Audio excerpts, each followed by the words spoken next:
अस्सलाम वालेकुम, नमस्ते, सत श्री अकाल। और आज एक और वीडियो और उसका टाइटल। वीडियो का टाइटल है जी, Trump shocks India and the West, China will be added G7। और प्रशांत सर की वीडियो है जी। ओरिजिनल वीडियो का लिंक डिस्क्रिप्शन में मौजूद होगा, लाजमी इनको भी सपोर्ट करें, हमें भी सपोर्ट करें। मेरा नाम है राणा मोहम्मद रहीम, मेरे साथ हैं मोहम्मद समीर खोखर। वली सक्लानी पास हो गया। Let's start. नमस्कार, वेलकम टू करियर 247। मैं हूं प्रशांत धवन। नाउ जैसे आप लोग जानते हैं, इस साल का G7 समिट होस्ट कर रहा है कनाडा। पहले लंबे समय से यह सवाल पूछा जा रहा था कि पीएम मोदी एज गेस्ट यहां पर जाएंगे या नहीं जाएंगे। लास्ट में कंफर्म हो गया कि बिल्कुल पीएम मोदी यहां पर जा रहे हैं और सब लोग मान के चल रहे थे इस पूरे समिट में सबसे बड़ी न्यूज यही होगी कि पीएम मोदी का वेलकम कैसे होता है, इस समिट में क्या होगा। बट अचानक से डोनाल्ड ट्रंप ने कुछ ऐसी चीजें कर दी है जिससे पहली बात तो जो ये पूरा समिट है इसका मजाक बन के रह गया है। और क्लियरली डोनाल्ड ट्रंप लगता नहीं है कि इस ग्रुप को लंबे समय तक जिंदा रखना चाहते हैं। डोनाल्ड ट्रंप ने रिसेंटली एक बड़ी स्टेटमेंट ये दे दी कि ये चाहते हैं कि G7 का एक्सपेंशन हो, विस्तार किया जाए।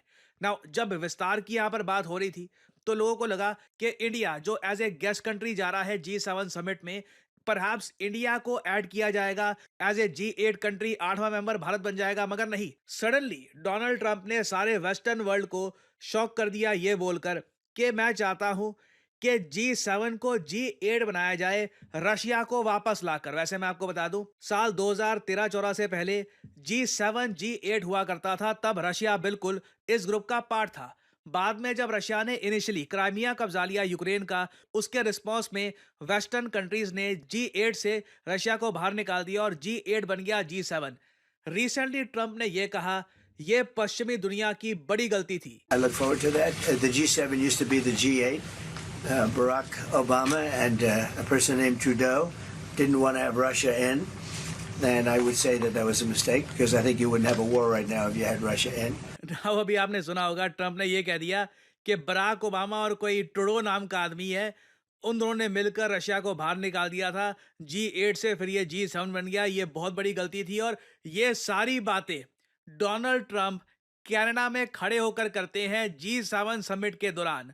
और जिस व्यक्ति के साथ ये खड़े हैं, मार्क कार्नी, ये कनाडा के करंट प्राइम मिनिस्टर हैं और जस्टिन ट्रूडो के काफी अच्छे दोस्त भी हैं, दोनों सेम पार्टी को बिलोंग करते हैं। मगर यूएस की देखिए डोमिनेंस इतनी ज्यादा है, पावर यूएस के पास इतनी ज्यादा है कि डोनाल्ड ट्रंप ने ये सब बोला और मार्क कार्नी इनको इंटरप्ट भी नहीं कर पाए कि आप मेरे देश में खड़े होकर ये कैसी बातें कर रहे हैं। और इंटरेस्टिंगली ट्रंप यहां पर नहीं रुके, इसके आगे उन्होंने ये भी कह दिया कि G7 का विस्तार करके इन्हें पहले रशिया को फिर चाइना को भी ऐड कर देना चाहिए, G7 का G9 बना दो। और ऑल्दो एक बार को आप कह सकते हैं कि ट्रंप की स्टेटमेंट काफी शॉकिंग है, बट इंडिया को ना डोनाल्ड ट्रंप ने बहुत सारी क्लैरिटी दे दी है। क्योंकि एक टाइम था जब भारत में ना डिबेट होता था कि यूएसए को हम एक डिपेंडेबल पार्टनर माने या ना माने, एयरफोर्स का इक्विपमेंट यहां से ले या ना ले। अब देखिए, हम लोगों ने एक बात समझ ली है, कोई ट्रांसपोर्ट एयरक्राफ्ट वगैरह हो वो अलग बात है, मगर फाइटर जेट यूएसए से बिल्कुल नहीं लेने चाहिए। क्योंकि अगेन, इन लोगों की कोई प्रॉपर फॉरेन पॉलिसी है नहीं।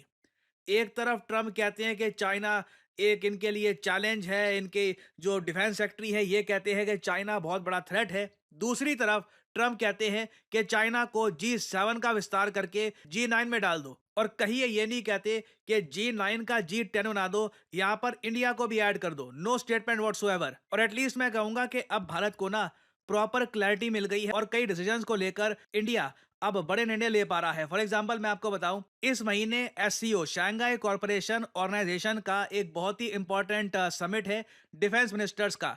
लग नहीं रहा था कि भारत के राजनाथ सिंह जी चाइना जाएंगे या नहीं जाएंगे, बट एक आज के समय रीबिल्डिंग चल रही है इंडिया चाइना रिलेशंस की।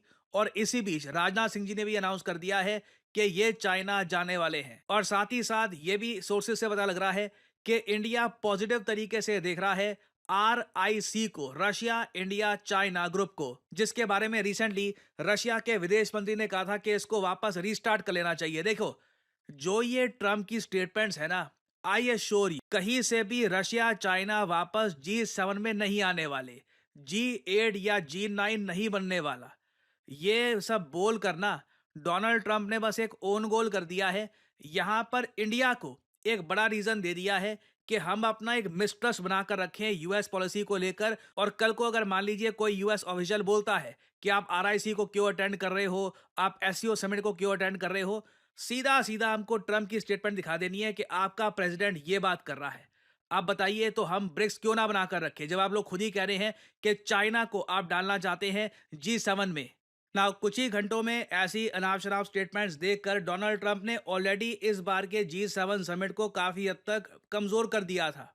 उसके बाद ट्रंप कहते हैं अरे मैं ज्यादा टाइम तक रुक ही नहीं पाऊंगा। मतलब जब तक पीएम मोदी इस समिट को अटेंड करने के लिए पहुंचते नहीं है ना, उससे पहले ही डोनाल्ड ट्रंप वापस यूएस जा चुके होंगे। रीजन क्या है? देखिए, रीजन सबको पता था। इजराइल ईरान के बीच में सिचुएशन बहुत ज़रा खराब हो रही है, और अगर एक वर्ल्ड लीडर ने एक देसी भाषा में हम लोग कहते हैं ना, अरे मजे लिए डोनाल्ड ट्रंप से, थोड़ा सा टीज किया डोनाल्ड ट्रंप को, तो वो थे फ्रांस के इमानुएल मैक्रों। इमानुएल मैक्रों ने ये स्टेटमेंट दी कि देखो डोनाल्ड ट्रंप थोड़े बिजी चल रहे हैं, इनको इजराइल ईरान के बीच में सीज फायर करवाना है ना। ये जो लाइन है ऑब्वियसली इमानुएल मैक्रों ने थोड़ा सा टीजिंग में करी है, क्योंकि ट्रंप बार बार सीज फायर की बात करते रहते हैं बिटवीन इंडिया एंड पाकिस्तान, जबकि इंडिया ने कैटेगोरिकली ये बात रिजेक्ट कर दी है काफी बार कि कोई सीज फायर यूएसए ने नहीं करवाया। But still Donald Trump 14 times कह चुके हैं कि मैंने सीज फायर करवाया था भारत पाकिस्तान के बीच में। और जैसे ही ट्रंप ने ये वर्ड सुना ना, सीज फायर, ट्रंप हो गए गुस्सा और इमानुएल मैक्रों पे बरस पड़े सोशल मीडिया पर। मुझे यकीन नहीं हो रहा कि एक यूएस प्रेसिडेंट ने ये पोस्ट किया है। और यहाँ पे आप देख पाओगे डोनाल्ड ट्रंप ने ये लिख दिया कि publicity seeking president Emmanuel Macron, France के प्रेसिडेंट इमानुएल मैक्रों जो पब्लिसिटी के भूखे हैं, इन्होंने गलती से ये बोल दिया कि मैं G7 समिट इसलिए छोड़ के चला गया था ताकि मैं सीज फायर करवा सकूं इजराइल और ईरान के बीच में। रॉन्ग। यहाँ पे अगेन ट्रंप समझ गए कि मैक्रों क्या करने की कोशिश कर रहे थे, और ट्रंप को हल्की सी भी जब फीलिंग आती है ना कि मेरा मजाक बनाया जा रहा है, तो अग्रेसिव हो जाते हैं और इस टाइप की ट्वीट से करना स्टार्ट कर देते हैं। तो इन्होंने यहाँ पर यह कहा नहीं नहीं, मैं कोई सीज फायर करवाने के लिए नहीं गया। इमानुएल मैक्रों को पता ही नहीं है कि मैं वॉशिंगटन क्यों जा रहा हूं। He has no idea why I am now on my way to Washington, but it certainly has nothing to do with cease fire. Much bigger than that. मैं उससे भी बड़ा काम करना चाहता हूं।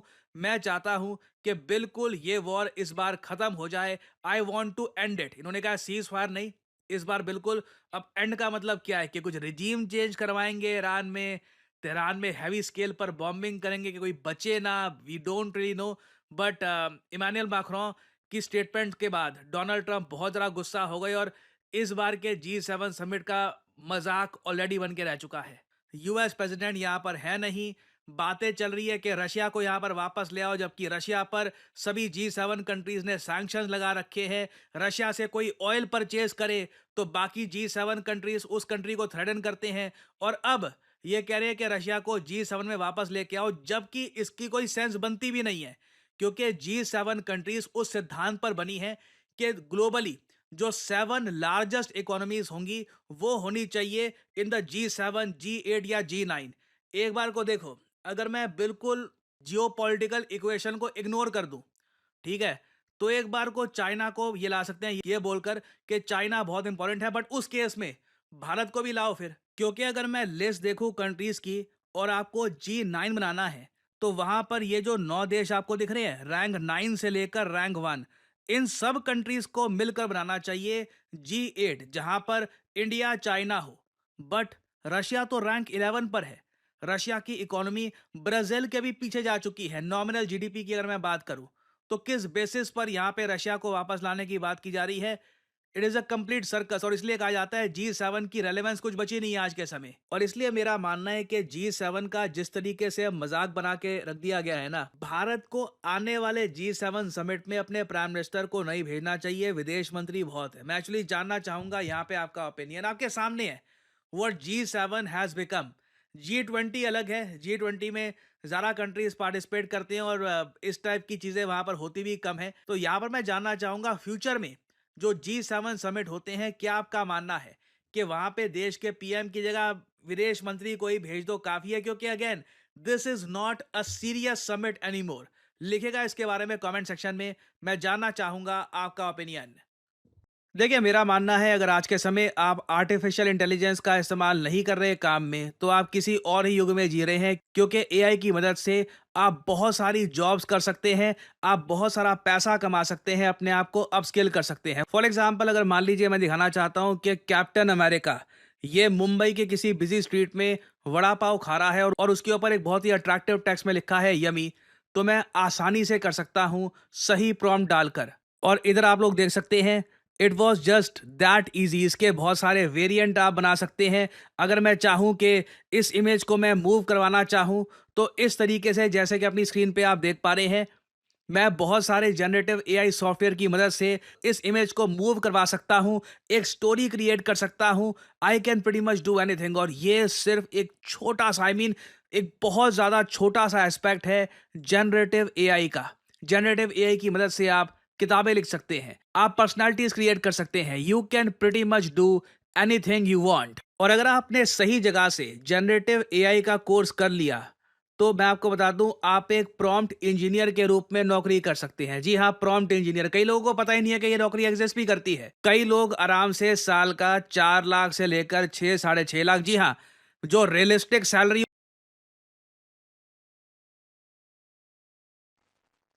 जी गाइस, और ट्रम्प ने जो है वो काफ़ी सारे जो है ये असल में ना ट्रम्प को है मतलब कि अपने अमेरिका के लिए ठीक करना चाहता है, लेकिन ये बोंगियाँ बहुत ज़्यादा मारता है। जो इसके मुँह में आता है वो बोल देता है और बाद में जो है उसे यू टर्न भी ले लेता है। और इसकी अब बात पे कोई जो है वो इतना ध्यान भी नहीं देता। ये कभी किसी को कुछ कह रहा होता है, बाद में कुछ कह रहा होता है। कभी किसी को जो है वो धमकी दे रहा होता है, बाद में जो है उसे दोस्ती की बातें, ट्रेड की बातें कर रहा होता है। तो अब जैसे देख लें ईरान पे उसने कितनी बातें की हैं कि ईरान को जो है वो हम सीज़ फायर नहीं कराएँगे, बिल्कुल एंड करेंगे और ईरान से कोई जंग ख़त्म नहीं होगी। अब ईरान से जो है वो अगले जो लेवल की जंग है ना वो एक किस्म की करना चाहता है ये। कभी जो है वो कह देता है कि जी मैं सुलह करवाऊँगा दोनों जो कंट्री हैं। कभी कह देता है जी मैं सुलह करवा सकता हूँ, लेकिन अगर ईरान जो है वो जोरी जो प्रोग्राम है उस पे साइन कर दे एटमी प्रोग्राम पे, तो वो ना बनाए। कभी कुछ कह देता है। अभी जो है वो एक मैं एक और वीडियो भी देख रहा था जिसमें इसी की जो है वो सेनेट की एक मेंबर है, वो भी कह रही थी कि अपना तुलसी गैबर्ट जो कि इन्हीं की मेरे ख्याल है पार्टी की हैं। तो वो भी कह रही थी कि ईरान तो जो है वो अभी बहुत दूर है, 3 साल जो है वो अभी दूर था एटमी ये पावर बनने में। तो वो कहता है कि मुझे नहीं पता इस चीज़ के बारे में। पहले मतलब कुछ कह रहा था, बाद में कुछ कह रहा है, सवाल का जवाब नहीं दे रहा मेन। तो जो भी हुआ ठीक है। तो इस तरह करके गोल-मोल कर देता है बातें ये। तो अभी जो है वो इसने जो है वो जब मोदी जी वहाँ पे पहुँचने थे उससे पहले ही ये जो है वाशिंगटन की तरफ कह रहा है कि मैंने जाना है। मैं कनाडा में बैठा हुआ हूँ और वहाँ पे जो है वो हालात ख़राब हैं और इज़राइल और ईरान के, तो मैं वाशिंगटन में जाना है और वहाँ पे जाके जो है वो ये सारा कुछ देखना है। यहाँ पे फ़ोन पे जो है वो ये सारा कुछ नहीं होता। तो वो मैक्रोन ने भी उस पे जो है वो टिप्पणी कर दी और मैक्रोन ने कहा कि हाँ जी सीज़ फायर करवाना है इन्होंने ईरान और उस पे इज़राइल पे। तो उस पे भी जो है वो फिर उस पे को जो है वो सुना दिए हैं कि पता ही नहीं है इमैनुअल मैक्रोन को जो है वो गलत है इस चीज़ के बारे में। मैं सीज़ फायर नहीं कराना चाहता, बिल्कुल ख़त्म कराना चाहता हूँ ये जंग। और जंग किस तरह ख़त्म करवाएगा? इज़राइल को तो कुछ कह नहीं सकता ये, क्योंकि इज़राइल भाई इसकी सुनेगा भी नहीं। इज़राइल को कह के दिखाए। तो इज़राइल से भी इसने जो है वो सुन लेनी है फिर। तो इसने क्या करना है फिर जंग ख़त्म बिल्कुल करवाने में? ईरान को ख़त्म करना है या उसमें रजीम चेंज करना है या बिल्कुल ही ख़त्म करना है गज़ा की तरह। लेकिन ये अब जो है वो इन पे उल्टी गेम पड़ रही है। ईरान जो है वो भी कम जो है वो नहीं है इनसे। तो वो भी आगे से जो है भरपूर जवाब दे रहा है। वो एटमी जो हैं जो दस्तावेज़ात उन पे दस्तखत नहीं करेगा ये। ईरान जो है उसने खुल के कह दिया है कि हमने नहीं करना। मतलब या तो ख़त्म हो जाएगा ईरान या जो है जंग इसी तरह चलती रहेगी। तो ये कोई भी अब कह नहीं सकता।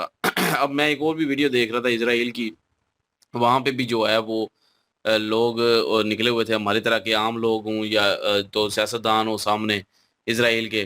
तो वहाँ पे जो है वो आम लोग जो थे, जो आम यहूदी थे वहाँ के इज़राइली थे, उन्होंने जो है वो उनके जो ओहदेदार हैं उनको जो है सियासतदान जो है उसको पकड़ा, मतलब उस पे चीख रहे थे कि क्यों ये सारा कुछ कर रहे हो, क्यों ईरान का जो है वो ईरान को उकसा रहे हो, और ईरान के जो मिसाइल जो हैं वो यहाँ पे हिट कर रहे हैं। पहले तो मतलब कोई हिट नहीं कर रहा था, ये हमास के हो गए या हिजबुल्लाह के हो गए या किसी और के, तो वो लेकिन ईरान के भाई हिट कर रहे हैं, तो अब जो है वहाँ की आम आवाम को भी जो है इस चीज़ की फिक्र है, और वो भी जो है सड़कों पे निकली हुई है कि बंद करें ये सारा कुछ।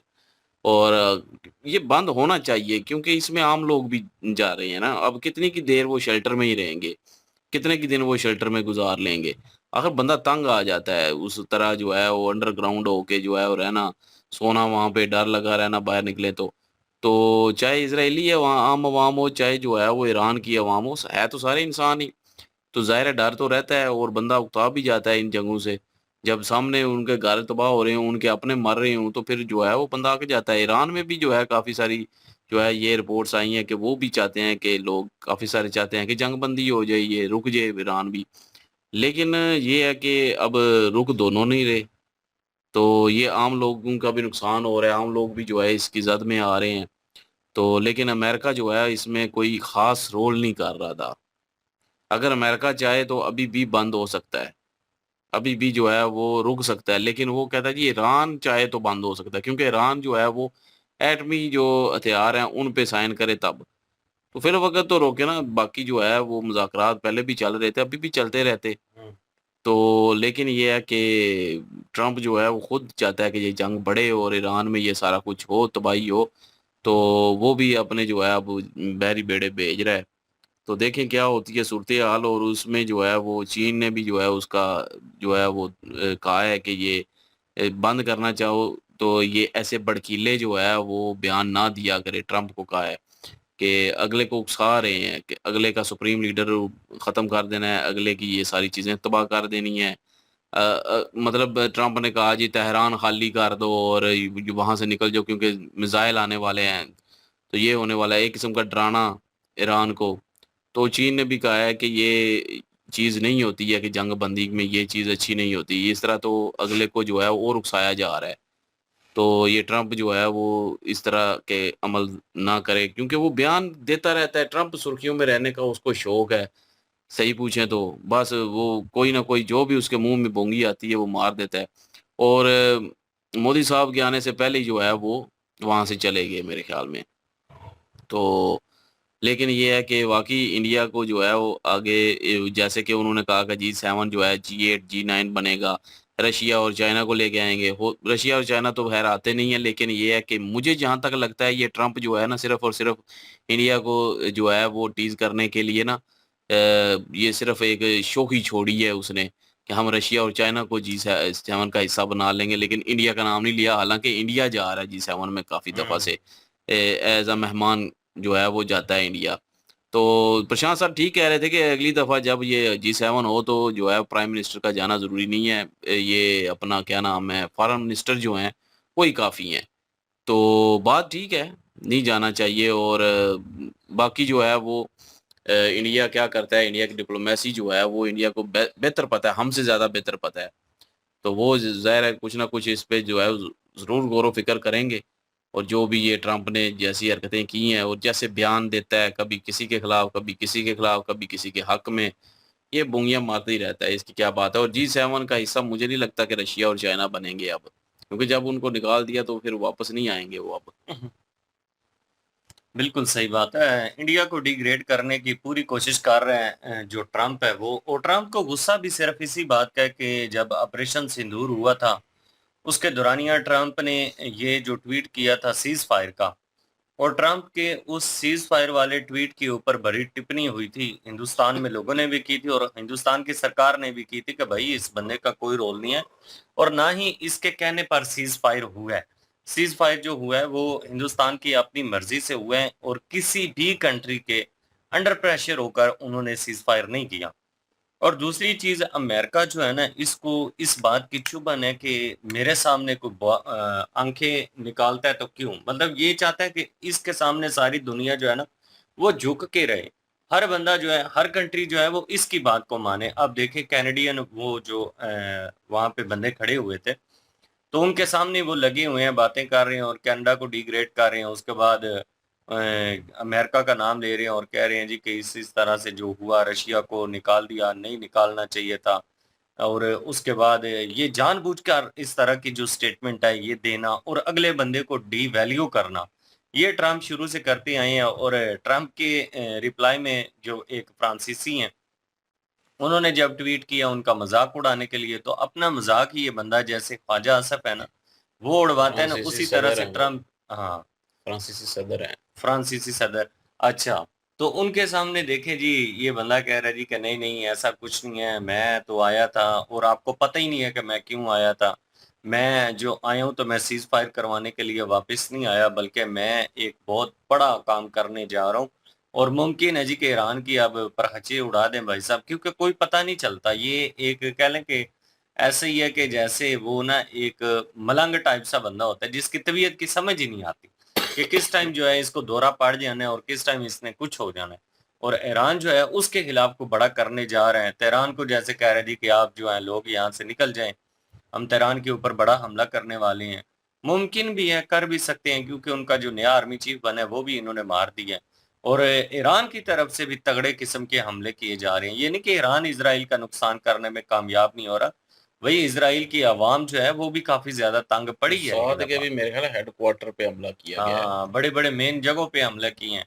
ये नहीं कोई कुछ छोटी मोटी। आयरन डोम ठीक है, तगड़ा सिस्टम है, डिफेंस सिस्टम उसका, लेकिन पता नहीं कैसे मिसाइल जो हैं फिर भी अटैक हो रहे हैं वो भाई। भाई महंगा बहुत है हाँ, निशाने पे वो। लग रहे हैं मिसाइल। आप यूट्यूबर है, आपके ही है वो, ध्रुव राठी। हम्म। वो जिस तरह थोड़ी डिटेल बता रहा था, जो इनके पास डिफेंस के इक्विपमेंट हैं इसराइल के पास, उनको थोड़ा एलेबोरेट कर रहा था और वो बता रहा था कि इनकी कॉस्ट क्या है। कुछ तो चले नॉर्मल है, लेकिन जो इनके तीसरे नंबर पे 3 सिस्टम इनके पास लगे हुए, तीसरे वाला सिस्टम जो है, उस एक मिसाइल की जो वो कीमत है जो वो फायर करता है, वो करोड़ों डॉलरों में है।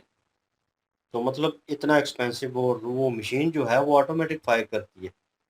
तो भाई समझ लें कि मिलियन डॉलर जो है वो आप एक बार में फायर कर रहे हो, पता नहीं कितने फायर करता है। तो उसकी कॉस्ट जो है वो बहुत महंगा है भाई, फिर वो महंगा पड़ता है, फिर इस हिसाब से किस तरह चलाएंगे, और उस चीज़ को भी इन्होंने देखना होता है। तो जो बहुत सारी चीज़ों में ये भी एलेबोरेट किया गया है कि भाई जो ख़ास किस्म के मिसाइल होते हैं, बहुत बड़े होते हैं, उनको रोकने के लिए वो जो थर्ड वाला सिस्टम है वो फिर एक्टिव किया जाएगा और फिर वो प्रॉपर उनको हिट किया जाएगा। ये नहीं होगा कि इतना महंगा मिसाइल जो है वो उन छोटे मिसाइलों को डिस्ट्रॉय करने के लिए फायर किया जाए। ये चीज़ें भी होती हैं। बहरहाल ट्रंप जो है, मैं कहूँ कि इंटरनेशनल जोकर, इसमें कोई शक नहीं है। ये एक मेरे ख्याल में खिताब होगा उसके लिए, क्योंकि भाई जिस तरह के बयानात वो देता है, कहीं न कहीं सच्चाई भी होती है, कहीं न कहीं वो हाइपर भी हुआ पड़ा होता है, और डबल माइंडेड मुझे लग रहा है ज़्यादा है। और क्योंकि वो बयान देता है और जिस तरह की कोई और बयान आता है, तो मुख्तलिफ कंट्री के जो कह लें कि पीएम है, वो डिफरेंट वे में रिएक्ट करते हैं। तो वो अगर जवाब देंगे तो वो प्रॉपर ऑथेंटिक जवाब होगा, और उसमें कोई ना कोई, तो यहाँ पे ट्रंप जो है एक नॉर्मल सोशल मीडिया हैंडल चलाने वाला बंदा है, सेम वैसी सिचुएशन में जवाब दे रहा है। और जिस तरह जस्टिन ट्रूडो को वहाँ पे खड़े हुए कहा है कि उनके सदर के सामने कि अच्छा वो था एक कोई, तो वो था एक कोई, तो मतलब इस तरह के बयान देना वहाँ पे खड़े होके, और आप वहीं पे खड़े हैं कनाडा में।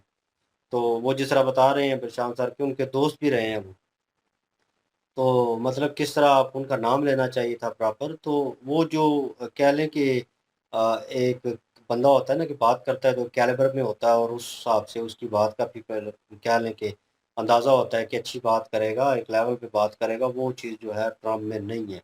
और जिस तरह उन्होंने लास्ट जो बयान मैंने सुना कि भाई निकल जाओ वहाँ से, ईरान से, जितने भी अमेरिकन है वहाँ पे ही आगे पीछे, भाई मैं कुछ करने लगा हूँ, वो इट्स मीन्स धमकी भी हो सकता है वो इम्प्लीमेंट करने वाला हो। वो इसलिए कह रहा हूँ कि मैंने भाई जो B-12 जो मैंने जहाज़ों का ज़िक्र किया लास्ट 1-2 वीडियो में भी, वो भाई मैंने वीडियो क्लिप में देखा है। और वो बम्बर हैं, और भाई वो वहाँ पे बेचे गए हैं। और इन्होंने जो पास्ट में किया है वो सबको पता है कि 9/11 हो गया, और फिर उसके बाद जो है किस तरह अफ़गानिस्तान के ऊपर चढ़ाई हुई और क्या सिचुएशन हुई। तो ये सबको पता है, एवरीवन नो दैट। तो ये सिचुएशन उसके बाद ये दोबारा करने वाला है, ईरान के ऊपर करने वाला है। और पाकिस्तान जो है इस वे में थोड़ा ज़्यादा स्ट्रिक्ट हुआ पड़ा है कि भाई ये अगर ईरान के ऊपर आते हैं तो हमारे ऊपर भी आएंगे आने वाले वक्त में। तो इसलिए पाकिस्तान भी इस चीज़ को फोर्स बैक कर रहा है कि पीछे हो जाए ताकि हालात बेहतर हो और चीज़ें जो हैं ख़राब ना हो, फ्यूचर में हमारे ऊपर हमला ना हो। बाकी G7 जो है वो मेरे ख्याल में इसके बयान ही है। तो बाकी देखा जाएगा क्योंकि जिस तरह रशिया को दिखाया गया 11वें नंबर पे है इकॉनमी के हिसाब से, वो किस तरह इसमें ऐड हो सकता है, ठीक है। एलिगेशन अलग लगी हुई हैं, तो वो चीज़ें जो हैं वो ट्रंप ने नहीं देखना, बस बयान ही दिया है। बहरहाल जी, आप क्या ओपिनियन रखते हैं इसके ऊपर, कमेंट सेक्शन ओपन है आपके लिए और इनके ओरिजिनल वीडियो की लिंक भी डिस्क्रिप्शन में मौजूद होगी। प्लीज़ इनके थ्रू हमें भी सपोर्ट कर दीजिएगा। इंशाल्लाह मिलते हैं नेक्स्ट वीडियो में। अपना ख्याल रखिएगा, दुआ में याद रखिएगा। तब तक के लिए अल्लाह अल्लाह हाफिज़, हाफिज। पीस।